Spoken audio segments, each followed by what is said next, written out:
Hi hello வணக்கம் நண்பர்களே, நான் உங்கள் Mani. Welcome to Mani's unique vision. இன்னைக்கு நம்ம வீடியோல என்ன பார்க்க போறோம் அப்படின்னா, தூத்துக்குடி மாவட்டத்துல உள்ள சாத்தான்குளம் வழக்கை பத்தி தான் இன்னைக்கு டீட்டெயிலா பார்க்கணும். 2020 கொரோனா டைம்ல செல்போன் கடையை திறந்து வச்சிருந்ததா சொல்லி ஜெயராஜ் அவருடைய மகன் பெனிக்ஸ் 2 பேரையுமே சாத்தான்குளம் போலீசார் விசாரணைக்காக அழைச்சிட்டு போயிட்டு கோவில்பட்டி சிறையில் அடைச்சாங்க.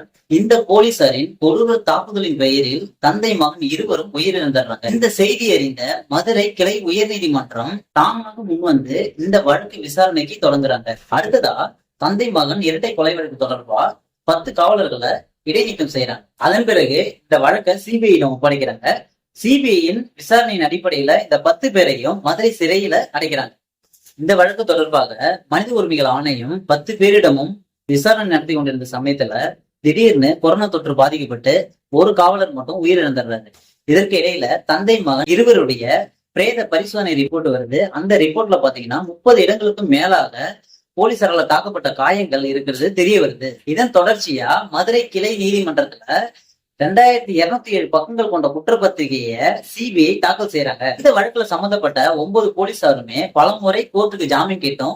இந்த கோர்ட் ஒருவருக்கு கூட ஜாமீன் வழங்கவில்லை. இந்த வழக்கு 6 வருடங்களா நீதிமன்றத்துல நடந்து வந்துட்டு இருந்த நிலையில இறுதியாக 2026 மார்ச் 23ஆம் தேதி இந்த 9 போலீசாருமே குற்றவாளிகள் தான் என்று கோர்ட்டு தீர்ப்பு வழங்கியிருக்காங்க. அது மட்டும் இல்லைங்க, 9 போலீசாரும் அவரவர் செய்த குற்றத்தின் அடிப்படையில குறிப்பிட்ட தொகையை அபராதமும் விதிக்கிறாங்க. இந்த வழக்கை உயர் நீதிமன்றம் தாமாக முன்வந்து விசாரிக்காவிட்டால் அவர்களுக்கு உடல் அடக்கம் செய்வதற்கு முன்பாகவே இந்த வழக்கு அடக்கம் செய்யப்பட்டிருக்கும். இனி வரும் காலங்களில் இது போன்ற குற்றச்செயலில் ஈடுபடும் நபர் எவராக இருந்தாலும், ஏன் அவர் அதிகாரத்தில் உள்ள காவலராகவே இருந்தாலும் அவருக்கு தக்க தண்டனை வழங்கப்படும் என்ற அச்சத்தை நீதிபதி திரு முத்துக்குமன் அவர்கள் ஏற்படுத்தியுள்ளார்.